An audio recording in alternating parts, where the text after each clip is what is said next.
ಗ್ರಾಮವಾದ ಹಳೇಗುಡ್ಡದಲ್ಲಿ ರಾಮಯ್ಯ ಎಂಬ ಒಬ್ಬ ರೈತ ವಾಸಿಸುತ್ತಿದ್ದ. ಆ ಗ್ರಾಮ ದೊಡ್ಡದಾಗಿರಲಿಲ್ಲ.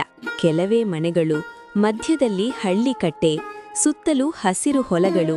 ಬೆಳಗಿನ ಜಾವ ಕೋಳಿಗಳ ಕೂಗು, ಸಂಜೆ ಹೊತ್ತಿಗೆ ಹಸುಗಳ ಗಂಟೆಗಳ ಶಬ್ದ, ಇವೆಲ್ಲ ಸೇರಿ ಆ ಊರಿನ ಸರಳ ಜೀವನವನ್ನು ರೂಪಿಸಿದ್ದವು. ಆ ಸರಳ ಬದುಕಿನ ಮಧ್ಯದಲ್ಲಿ ರಾಮಯ್ಯನ ಜೀವನವು ಸರಳವಾಗಿಯೇ ಸಾಗುತ್ತಿತ್ತು. ರಾಮಯ್ಯನಿಗೆ ದೊಡ್ಡ ಆಸ್ತಿಪಾಸ್ತಿ ಏನೂ ಇರಲಿಲ್ಲ. 5 ಎಕರೆ ಜಮೀನು, ಅದರಲ್ಲೂ ಕೆಲವು ಭಾಗ ಬಣಜಾಗಿತ್ತು. ಮಳೆ ಬಂದಾಗ ಮಾತ್ರ ಬೆಳೆಯುತ್ತಿತ್ತು. 2 ಎಮ್ಮೆ, ಅವು ಅವನಿಗೆ ಕುಟುಂಬದ ಸದಸ್ಯರಂತೆಯೇ. ಒಂದು ಸಣ್ಣ ಮಣ್ಣಿನ ಮನೆ, ಮಳೆ ಬಂದಾಗ ಮೇಲ್ಛಾವಣಿಯಿಂದ ನೀರು ಸೋರಬಹುದು, ಆದರೆ ಅದರೊಳಗೆ ಪ್ರೀತಿ ಮತ್ತು ಒಗ್ಗಟ್ಟು ತುಂಬಿ ತುಳುಕುತ್ತಿತ್ತು. ಇವೇ ಅವನ ಸಂಪತ್ತು. ಆದರೆ ರಾಮಯ್ಯನ ದೊಡ್ಡ ಸಂಪತ್ತು ಅವನ ಮನಸ್ಸು. ಅವನು ಎಂದಿಗೂ ತನ್ನ ಬಡತನವನ್ನು ದೂರು ಕೊಡಲಿಲ್ಲ. ನಮ್ಮ ಬಳಿ ಇರುವುದನ್ನು ಧನ್ಯವಾಗಿಸಿಕೊಳ್ಳಬೇಕು ಎಂಬುದು ಅವನ ನಂಬಿಕೆ. ರಾಮಯ್ಯನಿಗೆ 2 ಮಕ್ಕಳು, ಮಗಳು ಲಕ್ಷ್ಮಿ ಮತ್ತು ಮಗ ರಾಘವ. ಇಬ್ಬರೂ ಬಾಲ್ಯದಿಂದಲೇ ಓದಿನಲ್ಲಿ ಚುರುಕು ಮತ್ತು ಶ್ರಮಶೀಲರು. ಲಕ್ಷ್ಮಿ ತುಂಬಾ ಮೃದು ಸ್ವಭಾವದ ಹುಡುಗಿ. ಅವಳು ಶಾಲೆಯಲ್ಲಿ ಯಾವಾಗಲೂ ಮೊದಲ ಸ್ಥಾನದಲ್ಲಿರುತ್ತಿದ್ದಳು. ಶಿಕ್ಷಕರು ಹೇಳುವ ಪ್ರತಿಯೊಂದು ಮಾತನ್ನು ಗಮನದಿಂದ ಕೇಳಿ ಮನೆಯಲ್ಲಿ ಪುನರವಲೋಕನ ಮಾಡುತ್ತಿದ್ದಳು. ತನ್ನ ಗ್ರಾಮದಲ್ಲಿರುವ ಮಕ್ಕಳಿಗೆ ಒಳ್ಳೆಯ ಶಿಕ್ಷಣ ಸಿಗಬೇಕು ಎಂಬುದು ಅವಳ ಕನಸು. ನಾನು ಶಿಕ್ಷಕಿಯಾಗಬೇಕು, ಮಕ್ಕಳ ಜೀವನದಲ್ಲಿ ಬೆಳಕು ಹಚ್ಚಬೇಕು ಎಂದು ಅವಳು ಆಗಾಗ ಹೇಳುತ್ತಿದ್ದಳು. ರಾಘವ ಚುರುಕು ಮತ್ತು ಕುತೂಹಲದಿಂದ ಕೂಡಿದ ಹುಡುಗ. ಅವನಿಗೆ ಯಂತ್ರಗಳು, ಸೇತುವೆಗಳು, ಮನೆಗಳ ವಿನ್ಯಾಸ ನೋಡಲು ತುಂಬಾ ಆಸಕ್ತಿ. ಹಾಳಾದ ವಸ್ತುಗಳನ್ನು ಸರಿಪಡಿಸುವುದರಲ್ಲಿ ಅವನು ನಿಪುಣ. ವಿಜ್ಞಾನ ವಿಷಯದಲ್ಲಿ ವಿಶೇಷ ಆಸಕ್ತಿ ಹೊಂದಿದ್ದ ಅವನು, ನಾನು ಇಂಜಿನಿಯರ್ ಆಗಿ ನಮ್ಮ ಊರಿಗೆ ಉಪಯೋಗವಾಗುವ ಕೆಲಸ ಮಾಡಬೇಕು ಎಂದು ಬಯಸುತ್ತಿದ್ದ. ಇಬ್ಬರ ಕನಸುಗಳು ದೊಡ್ಡದಾಗಿದ್ದರೂ ಅವುಗಳ ರಾಮಯ್ಯನ ಸಹೋದರ ಗೋಪಾಲ ಕೂಡ ಅದೇ ಊರಿನಲ್ಲಿ ವಾಸಿಸುತ್ತಿದ್ದ. ಅವನ ಜೀವನ ಹೊರಗೆ ನೋಡಲು ತುಂಬಾ ಸಮೃದ್ಧವಾಗಿತ್ತು. ಅವನಿಗೆ ಸಾಕಷ್ಟು ಜಮೀನು, ಹಸಿರು ಹೊಲಗಳು ದೂರದವರೆಗೆ ಹರಡಿಕೊಂಡಿದ್ದವು. ದೊಡ್ಡ ಪಕ್ಕಾ ಮನೆ, ಟ್ರ್ಯಾಕ್ಟರ್, ಕೃಷಿ ಯಂತ್ರೋಪಕರಣಗಳು, ಬ್ಯಾಂಕ್ನಲ್ಲಿ ಹಣ, ಯಾವ ಕೊರತೆಯೂ ಇರಲಿಲ್ಲ. ಊರಿನಲ್ಲಿ ಅವನಿಗೆ ಗೌರವವೂ ಇತ್ತು. ಜನರು ಅವನನ್ನು ಶ್ರೀಮಂತ ರೈತನಂತೆ ನೋಡುತ್ತಿದ್ದರು. ಆದರೆ ಈ ಎಲ್ಲದಕ್ಕೂ ಒಳಗೆ ಅವನ ಮನಸ್ಸಿನಲ್ಲಿ ಶಾಂತಿ ಇರಲಿಲ್ಲ. ಗೋಪಾಲನ ಹೃದಯದಲ್ಲಿ ಸದಾ ಒಂದು ಹೊಟ್ಟೆ ಕಿಚ್ಚಿನ ಕಿಡಿ ಉರಿಯುತ್ತಿತ್ತು. ಯಾರಾದರೂ ಅವನಿಗಿಂತ ಮೆಚ್ಚುಗೆ ಪಡೆಯುವಾಗ ಅವನಿಗೆ ಸಹಿಸಲಾಗುತ್ತಿರಲಿಲ್ಲ. ವಿಶೇಷವಾಗಿ ರಾಮಯ್ಯನ ಮಕ್ಕಳ ಸಾಧನೆ ಅವನಿಗೆ ಕಿರಿಕಿರಿ ಉಂಟು ಮಾಡುತ್ತಿತ್ತು. ನನ್ನಿಗಿಂತ ಯಾರೂ ಮುಂದೆ ಹೋಗಬಾರದು, ಗೌರವವೆಲ್ಲ ನನಗೇ ಸಿಗಬೇಕು ಎಂಬ ಭಾವನೆ ಅವನೊಳಗೆ ಗಾಢವಾಗಿ ನೆಲೆಸಿತ್ತು. 1 ವರ್ಷ ರಾಮಯ್ಯನ ಕುಟುಂಬಕ್ಕೆ ಮರೆಯಲಾಗದ ಸಂತೋಷವನ್ನು ತಂದಿತು. ರಾಘವ ಜಿಲ್ಲಾ ಮಟ್ಟದ ಪರೀಕ್ಷೆಯಲ್ಲಿ ಪ್ರಥಮ ಸ್ಥಾನ ಪಡೆದು ಎಲ್ಲರ ಮೆಚ್ಚುಗೆಗೆ ಪಾತ್ರನಾದ. ಅದೇ ಸಮಯದಲ್ಲಿ ಲಕ್ಷ್ಮಿಯು ರಾಜ್ಯಮಟ್ಟದ ಭಾಷಣ ಸ್ಪರ್ಧೆಯಲ್ಲಿ ಗೆದ್ದು ಪ್ರಶಸ್ತಿ ಪಡೆದಳು. ಅವಳು ವೇದಿಕೆಯ ಮೇಲೆ ಆತ್ಮವಿಶ್ವಾಸದಿಂದ ಮಾತನಾಡಿದದ್ದು ಎಲ್ಲರ ಮನಸೂರೆಗೊಂಡಿತು. ಶಾಲೆಯ ಮುಖ್ಯೋಪಾಧ್ಯಾಯರು ಸ್ವತಃ ಮನೆಗೆ ಬಂದು ಅಭಿನಂದಿಸಿದರು. ಊರಿನ ಜನರು ಸಿಹಿ ತಂದು ರಾಮಯ್ಯನ ಮನೆ ಮುಂದೆ ಸೇರಿ ಶುಭಾಶಯ ಕೋರಿದರು. ನಮ್ಮ ಊರಿನ ಹೆಮ್ಮೆ, ರಾಮಯ್ಯನ ಮಕ್ಕಳಿಗೆ ಭವಿಷ್ಯ ಉಜ್ವಲವಾಗಿದೆ. ಈ ಮಾತುಗಳು ಗೋಪಾಲನ ಕಿವಿಗೆ ಬಿದ್ದ ಕ್ಷಣವೇ ಅವನ ಮನಸ್ಸಿನಲ್ಲಿ ಅಸಹನೆಯ ಕಿಡಿ ಹೊತ್ತಿಕೊಂಡಿತು.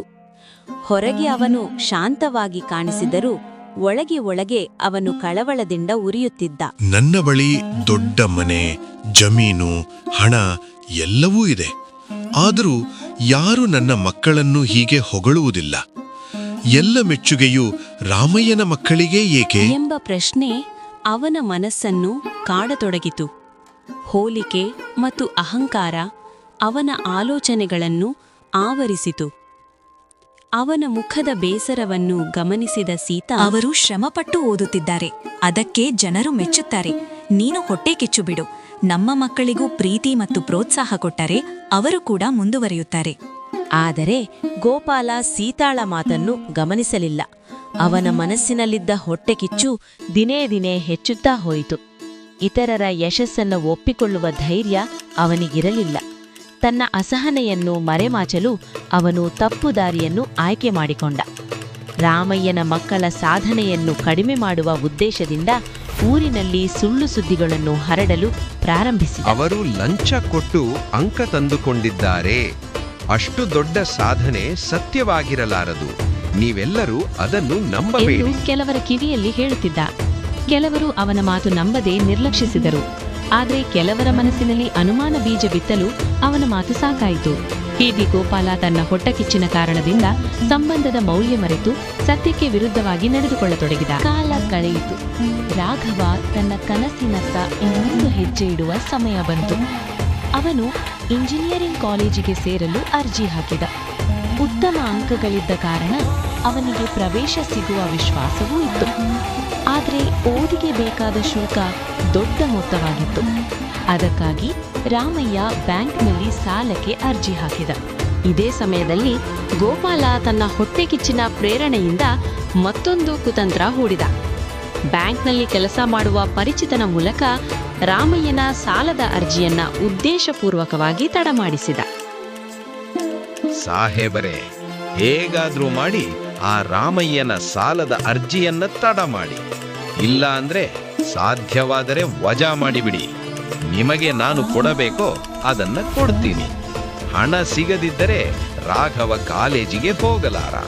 ಆಗ ಅವರ ಹೆಮ್ಮೆ ಕಡಿಮೆಯಾಗುತ್ತದೆ. ಆದರೆ ಸತ್ಯ ಮತ್ತು ಒಳ್ಳೆತನಕ್ಕೆ ದೇವರ ಸಹಾಯ ಸದಾ ಇರುತ್ತದೆ. ವಿಷಯ ತಿಳಿದ ಊರಿನ ಹಿರಿಯರು ಮಧ್ಯಸ್ಥಿಕೆ ವಹಿಸಿದರು. ಶಿವಣ್ಣ ಎಂಬ ಗೌರವಾನ್ವಿತ ಹಿರಿಯರು ಎಲ್ಲರನ್ನೂ ಕರೆದರು. ನಮ್ಮೂರಿನಲ್ಲಿ ಒಬ್ಬರ ಮೇಲೊಬ್ರು ಹೊಟ್ಟೆ ಕಿಚ್ಚಿಟ್ಕೊಂಡ್ರೆ ಒಗ್ಗಟ್ಟು ಹಾಳಾಗುತ್ತೆ. ಗೋಪಾಲ ಮಾಡ್ತಿರೋದು ಸರಿಯಲ್ಲ. ರಾಮಯ್ಯ ತುಂಬಾ ಒಳ್ಳೆ ಮನುಷ್ಯ, ಅಂತವನಿಗೆ ಕೇಡು ಬಯಸ್ತಿದ್ದಾನೆ. ಅವನಿಗೆ ಕಾಲನೇ ಬುದ್ಧಿ ಕಲಿಸುತ್ತೆ. ರಾಘವ ನಮ್ಮೆಲ್ಲರ ಮಗನಂತೆ. ನಾವೆಲ್ಲರೂ ಸೇರಿ ಅವನಿಗೆ ದುಡ್ಡಿನ ಸಹಾಯ ಮಾಡೋಣ. ಅವರ ಮಾತುಗಳಿಂದ ಗ್ರಾಮಸ್ಥರ ಮನಸ್ಸು ಸ್ಪರ್ಶಿತವಾಯಿತು. ಎಲ್ಲರೂ ತಮ್ಮ ಸಾಮರ್ಥ್ಯಕ್ಕೆ ತಕ್ಕಂತೆ ಹಣ ಸಹಾಯ ಮಾಡಿದರು. ರಾಮಯ್ಯನ ಕಣ್ಣುಗಳಲ್ಲಿ ಸಂತೋಷದ ಕಣ್ಣೀರು ಹರಿದವು. ರಾಮಯ್ಯನ ಮಗಳು ಲಕ್ಷ್ಮಿ ಶಿಕ್ಷಕಿಯಾಗಲು ತರಬೇತಿ ಕಾಲೇಜಿಗೆ ಹೋಗಬೇಕಾಯಿತು. ಗೋಪಾಲ ಮತ್ತೆ ಅಡ್ಡಿಪಡಿಸಲು ಯತ್ನಿಸಿದ. ಅವನು ಕಾಲೇಜಿನ ಪ್ರಿನ್ಸಿಪಾಲ್ ಬಳಿ ಹೋಗಿ ತಪ್ಪು ಮಾಹಿತಿ ನೀಡಿದ. ಪ್ರಿನ್ಸಿಪಾಲ್ ಸಾಹೇಬ್ರೆ, ಆ ರಾಮಯ್ಯನ ಮಗಳು ಲಕ್ಷ್ಮಿ ಅವಳಿಗೇನು ಸರಿಯಾಗಿ ಓದೋದಕ್ಕೆ ಬರೋದಿಲ್ಲ. ಇನ್ನು ಮಕ್ಕಳಿಗೇನು ಹೇಳ್ಕೊಡ್ತಾಳೆ? ಅವಳು ಬಳಿ ಇರುವ ಮಾರ್ಕ್ಸ್ ಕಾರ್ಡ್ಗಳೆಲ್ಲ ಸುಳ್ಳು. ಅವಳಿಗೆ ನಿಮ್ಮ ಕಾಲೇಜಲ್ಲಿ ಕೆಲಸ ಕೊಡಬೇಡಿ. ಕೊಟ್ರೆ ನಿಮ್ಮ ಕಾಲೇಜ್ನ ಮರ್ಯಾದೆ ಹೋಗುತ್ತೆ. ಆದರೆ ಸತ್ಯ ಯಾವಾಗಲೂ ಜಯಿಸುತ್ತದೆ. ಪ್ರಿನ್ಸಿಪಾಲ್ ಎಲ್ಲಾ ವಿಚಾರವನ್ನು ಪರಿಶೀಲಿಸಿದಾಗ ಗೋಪಾಲನ ಸುಳ್ಳು ಬಹಿರಂಗವಾಯಿತು. ಅವನಿಗೆ ಅವಮಾನವಾಯಿತು. ಗೋಪಾಲನ ಮಕ್ಕಳು ಮಧು ಮತ್ತು ಮೀನಾ ಸಾಧಾರಣ ಮನಸ್ಸಿನ ನಿರ್ದೋಷಿ ಮಕ್ಕಳು. ಅವರು ತಮ್ಮ ಮಾವನ ಮನೆಯವರ ಜೊತೆ ಬಾಲ್ಯದಿಂದಲೇ ಆಟವಾಡಿ ಬೆಳೆದವರು. ರಾಘವ ಮತ್ತು ಲಕ್ಷ್ಮಿಯನ್ನು ತಮ್ಮ ಅಣ್ಣ ಅಕ್ಕರಂತೆ ನೋಡುತ್ತಿದ್ದರು. ಆದರೆ ಇತ್ತೀಚಿನ ದಿನಗಳಲ್ಲಿ ತಂದೆಯ ವರ್ತನೆಯಲ್ಲಿ ಬಂದ ಬದಲಾವಣೆ ಅವರನ್ನು ಗೊಂದಲಕ್ಕೀಡು ಮಾಡಿತು. ಮನೆಯೊಳಗೆ ಆಗಾಗ ರಾಮಯ್ಯನ ಕುಟುಂಬದ ಬಗ್ಗೆ ಕೆಟ್ಟ ಮಾತುಗಳು ಕೇಳಿಸುತ್ತಿದ್ದವು. ಹೊರಗೆ ಹೋಗಿದ್ದಾಗ ಜನರು ಗುಸುಗುಸು ಮಾತಾಡುವುದನ್ನು ಅವರು ಗಮನಿಸಿದರು. ಒಂದು ದಿನ ಧೈರ್ಯ ಮಾಡಿಕೊಂಡು ಮಧು ತನ್ನ ತಂದೆಯನ್ನು ಕೇಳಿದ. ಅಪ್ಪ, ನಾವ್ ಯಾಕೆ ದೊಡ್ಡಪ್ಪನ ಮಕ್ಕಳನ್ನು ದ್ವೇಷಿಸಬೇಕು? ಅವರು ನಮ್ಮ ಅಣ್ಣ ಅಕ್ಕ ಅಲ್ಲವೇ? ನೀವ್ ಯಾಕೆ ಯಾವಾಗ್ಲೂ ಅವರ ಬಗ್ಗೆ ಕೆಟ್ಟದಾಗಿ ಪ್ರಚಾರ ಮಾಡ್ತಾ ಇರ್ತೀರಿ? ಇದು ತಪ್ಪಲ್ಲವೇ ಅಪ್ಪ? ಮಕ್ಕಳ ಮುಖದಲ್ಲಿ ಕಂಡ ನಿರಪರಾಧಿತನ ಮತ್ತು ಸತ್ಯ ಅವನೊಳಗಿನ ಅಹಂಕಾರವನ್ನು ಕದಡಿತು. ತನ್ನ ಹೊಟ್ಟೆಕಿಚ್ಚಿನಿಂದ ಮಕ್ಕಳ ಮನಸ್ಸಿನಲ್ಲೂ ವಿಷ ಬಿತ್ತುತ್ತಿದ್ದೇನೆ ಎಂಬ ಅರಿವು ಅವನಿಗೆ ಮೂಡಿತು. ಆ ರಾತ್ರಿ ಅವನು ನಿದ್ರಿಸದೆ ತನ್ನ ವರ್ತನೆ ಬಗ್ಗೆ ಗಂಭೀರವಾಗಿ ಯೋಚಿಸಲು ಆರಂಭಿಸಿದ. ಮಳೆಗಾಲದ ಒಂದು ರಾತ್ರಿ ಭಾರೀ ಮಳೆ ಸುರಿಯಿತು. ಬೆಳಗ್ಗೆ ಹೊಲಕ್ಕೆ ಹೋದ ಗೋಪಾಲ ಕಂಗಾಲಾದ.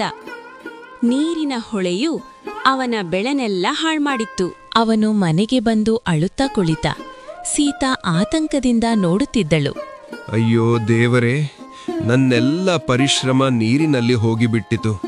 ಈಗ ಸಾಲ ಹೇಗೆ ತೀರಿಸಲಿ? ಅಷ್ಟರಲ್ಲಿ ರಾಮಯ್ಯ, ರಾಘವ ಮತ್ತು ಲಕ್ಷ್ಮಿ ಮನೆಗೆ ಬಂದರು. ಗೋಪಾಲ, ನಿನಗಾದ ನಷ್ಟದ ವಿಷಯ ಕೇಳಿದೆವು. ಧೈರ್ಯವಾಗಿರು. ಕಷ್ಟ ಎಲ್ಲರಿಗೂ ಬರುತ್ತದೆ. ಚಿಂತೆ ಮಾಡಬೇಡ. ನನ್ನ ಕೈಲಿ ಆದಷ್ಟು ಸಹಾಯ ನಾನು ಮಾಡುತ್ತೇನೆ. ನಾನು ನಿನ್ನ ವಿಚಾರದಲ್ಲಿ, ನಿನ್ನ ಮಕ್ಕಳ ವಿಚಾರದಲ್ಲಿ ತುಂಬಾ ತಪ್ಪು ಮಾಡಿದ್ದೀನಿ. ಆದ್ರೂ ನೀವು ಅದನ್ನೆಲ್ಲ ಮನಸ್ಸಲ್ಲಿ ಇಟ್ಕೊಳ್ದೆ ಬಂದಿದ್ದೀರಲ್ಲ. ರಾಘವ ಮತ್ತು ಲಕ್ಷ್ಮಿ ತನ್ನ ಕೈಯಲ್ಲಿರುವ ಲಕೋಟೆ ಕೊಟ್ಟು ಹೀಗೆ ಹೇಳಿದರು. ಚಿಕ್ಕಪ್ಪ, ಇದು ನನ್ನ ಸ್ಟೈಪೆಂಡಿಂದ ಉಳಿಸಿದ ಹಣ ಹಾಗೂ ಲಕ್ಷ್ಮಿಯ ಟ್ಯೂಷನ್ನಿಂದ ಬಂದ ಹಣ. ಸ್ವಲ್ಪವಾದ್ರೂ ಉಪಯೋಗವಾಗಬಹುದು, ತಗೊಳ್ಳಿ. ಏನೇ ಆಗ್ಲಿ, ನಾವು ಸಂಬಂಧಿಕರು. ಕಷ್ಟದ ಸಮಯದಲ್ಲಿ ಒಬ್ಬರಿಗೊಬ್ಬರು ಜೊತೆಯಾಗಿರ್ಬೇಕು. ಅದೇ ಧರ್ಮ. ಗೋಪಾಲನ ಕಣ್ಣಲ್ಲಿ ನೀರು ತುಂಬಿತು. ನಾನು ದೊಡ್ಡ ತಪ್ಪು ಮಾಡಿದೆ. ನಿಮ್ಮ ಮೇಲಿನ ಹೊಟ್ಟೆ ಕಿಚ್ಚು ನನ್ನನ್ನು ಅಂಧನನ್ನಾಗಿಸಿತು. ನನ್ನನ್ನು ಕ್ಷಮಿಸಿ ಅಣ್ಣ. ರಾಮಯ್ಯ ಹೇಳಿದನ. ಅಣ್ಣ ತಮ್ಮಂದಿರ ನಡುವೆ ಕ್ಷಮೆ ಕೇಳುವ ಅಗತ್ಯವೇ ಇಲ್ಲ. ನಿನ್ನ ತಪ್ಪಿನ ಅರಿವಾಯ್ತಲ್ಲ, ಅಷ್ಟೇ ಸಾಕು. ಇಂದಿನಿಂದ ಹೊಸದಾಗಿ ಆರಂಭಿಸೋಣ. ಹೊಟ್ಟೆ ಕಿಚ್ಚು ಮನಸ್ಸನ್ನು ಕತ್ತಲಗೊಳಿಸುತ್ತದೆ. ಇತರರ ಯಶಸ್ಸನ್ನು ನೋಡಿ ಸಂತೋಷ ಪಡುವುದು ನಿಜವಾದ ಮಹತ್ವ. ಸಂಬಂಧಗಳು ಹಣಕ್ಕಿಂತ ದೊಡ್ಡದು. ನಮ್ಮ ಕಥೆ ನಿಮಗೆ ಇಷ್ಟವಾಗಿದ್ರೆ ಒಂದು ಲೈಕ್ ಮತ್ತು ಕಮೆಂಟ್ ಮಾಡಿ. ಚಾನೆಲ್ ಸಬ್ಸ್ಕ್ರೈಬ್ ಮಾಡ್ಕೊಳ್ಳಿ. ಧನ್ಯವಾದ.